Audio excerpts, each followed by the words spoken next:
up? It is the anonymous sneakerhead back with another video for you guys today, man. And in today's video, man, you read the title, you saw the thumbnail, you know what it is. We have a very, very special unboxing and review for you guys here today. But before we do that, man, if you are new here, make sure that you go ahead and hit that subscribe button, man. Join the anonymous sneakerhead family. Join the channel. The goal is to hit 1,000 subscribers by the end of the year. At the time of me recording this video, we are at 824 subscribers. So make sure that you join the channel and the family for more videos like this. Also, if you want to help support the channel, all you got to do is go ahead and smash that like button, man. It takes half a second to do. Just scroll up if you're on your phone. Hit that little thumbs up, hit the blue button, turn it on, man, and we're good to go. Helps with the algorithms, helps get videos shown to more people, which could potentially help us grow the Anonymous Sneakerhead family. And then last but not least, go ahead and follow my Instagram at Anonymous Sneakerhead. You get a lot of information up there first, like the shoes that I'm about to unbox for you guys today.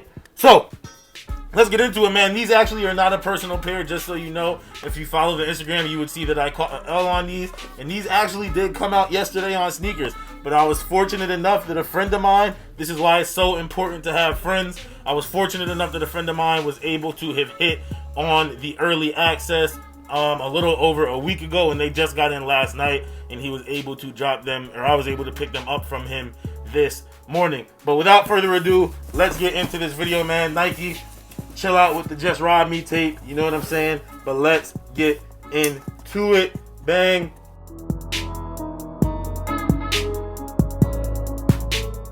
Yes, sir.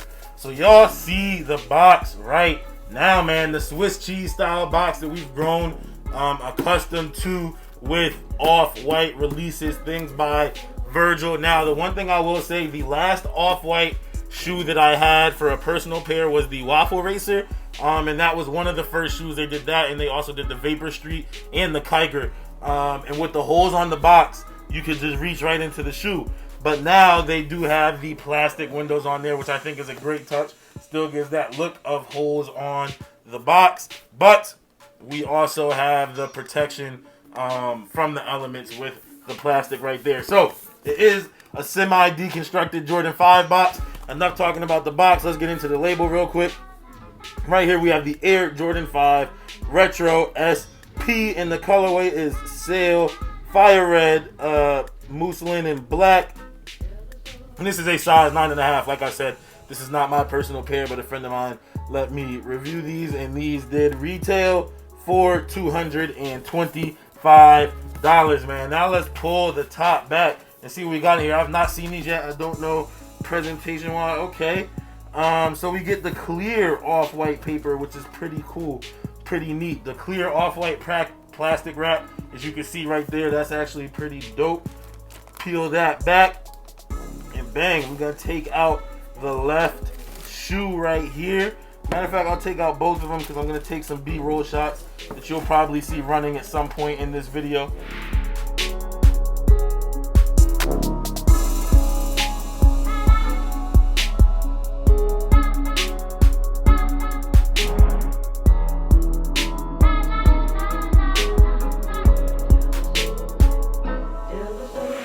Man, the Jordan 5 off-white. Now, I'm not gonna lie, on pictures of this shoe, I do not like them. I didn't like them in pictures, and I know people always say this. Once I have them in hand, though, and I can feel the materials, I just assumed that this was more of a plastic-y feel. I haven't really watched any reviews on them. I assumed that it was more of a plastic-y feel like they did on the Waffle Racers that I had, but this is more of a, I don't want to say a canvas. It is a plastic, but it's not as like slippery as it was before.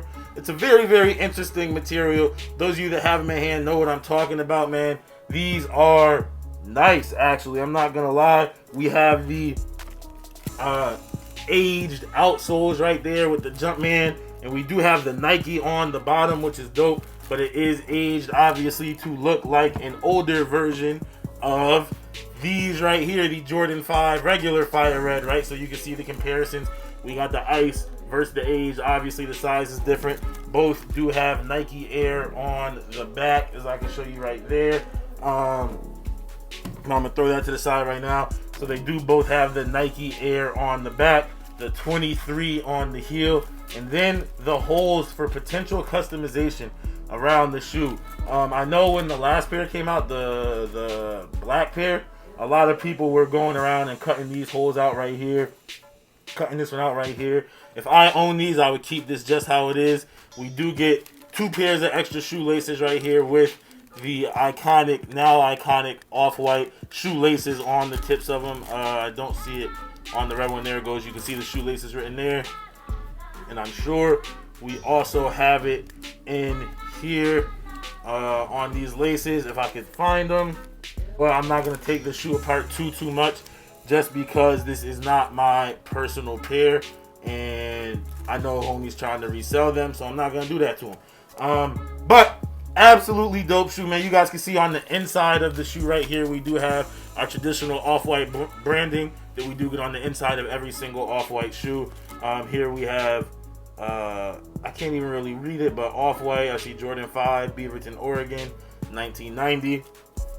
Absolutely beautiful shoe, man. Let me get the other one because here we do still have the now iconic hang tag, the zip tie that comes with off-white sneakers, and this one is massive. Maybe it's because this is a size 9 and maybe all the tags are the same size. Obviously I'm used to size 12, but this looks really big on this shoe. And let me see any other details. Yeah, this looks huge on this shoe. And over here you can kind of see the shoelaces right there where it does say shoelaces on it. But man, one more time, one more all around look at this sneaker, man. You get the side view, the front view, the inside view. Look at the heel right there with the Nike Air on the back. Even I just noticed this is pretty cool too. So even the lace lock, instead of a regular clear lace lock, is a distressed kind of yellowed out lace lock, similar to how they have on the outsole here, which is dope. So this is a weird experience looking at this outsole, because I know it's a new shoe, it's a dead stock shoe. You obviously saw me just take it out of the box, but it gives that look of distress, which is pretty cool. And it even like kind of layers over to the black a little bit, like how you see with older shoes when guys like try to clear them after a while. You got the bubble. Is the bubble distressed at all? I don't think so. I don't think the bubble is worn down, or worn down I mean yellowed out. And even the plastic, great attention to detail, right? So even the plastic that you have up here around the laces, where on the regular 5 it's white, on the off-white it's yellowed out too, just like the plastic would be over age. So this shoe is actually nice, man. It's actually nice in hand. Still not my favorite thing in the world. If I had a pair, I'd probably wear them. If I had more than one pair, you know what I'm saying, I would resell the first pair that I had. But if I had a pair, I'd probably wear them now after seeing them in hand. It's not like completely white. I do like how it has been aged. I do actually really like this material in person. It feels really nice in hand. Great job on these, Virgil, man. These are tough. These are tough, yo. Let me know what you guys think about these down below in the comments. Were any of you lucky enough to hit early on the, I'm not going to call it the shock drop, but on the exclusive access? Did any of you hit yesterday? Are any of you going to buy resale? Now, that's the thing. These are okay in hand, and I kind of like them in hand. Not my favorite shoe, but I would probably wear these. 100% not going to see me paying resale for them. Oh, I just noticed that. That's pretty cool. So on the tongue, just like you have on your regular Jordan 5s, right? So on this one, you have a whole tongue, and it says Air Jordan. You get the full Air Jordan right there on the tongue. But on the left shoe, you get the Air Jor. What do we have right here? We have the Air Jorda, right? It doesn't, because of the hole it's cut out. They didn't just move the label over. They cut the whole thing. That's pretty cool. And these are also reflective tongues as well. But like I said, let me know what you think down below in the comments, man. Did you buy a pair of these? Would you pay resale for them? Let me know. I don't think I would personally pay resale for them. They're not that great to me. There's not many shoes that I would pay a super high resale for. But yeah, man, let me know what you think. One more time, going over some more details. I am just now noticing that not only do we have the exposed foam on the tongue, but we do have it around the heel as well. Just really great attention to detail on these, man. You know what I'm saying? And like I said, the shoe itself aesthetically isn't my thing, but I do like all the little details that are put into it, which could put it over the top. I actually really like this outsole more in person than I did in pictures. In pictures, I didn't like it so much, but this outsole is nice. I would give this shoe maybe a 6.5, a 7 out of 10. Let me know what you think, man. But that is it for this video, you guys. I am the anonymous Sneakerhead, man. If you are new here, make sure that you go ahead and hit that subscribe button. Join the anonymous Sneakerhead family. Join the channel, man. The goal is to hit 1,000 by the end of the year. At the time of me recording this, we're at 824 subscribers. Also, make sure that you go ahead, if you made it this far, you were probably entertained, you liked the video, you liked the shoe, so go ahead and smash that like button, man. Leave a little like down there. Really goes a long way as far as helping spread awareness of the channel, of my videos, man. And then last but not least, make sure that you go ahead and follow the Instagram at anonymous Sneakerhead. A lot of information up there. First, polls, questions, stories, all of that stuff, man. But that is it for this one. I am the most mysterious sneaker YouTuber in the game, and as always, it's all about the sneakers.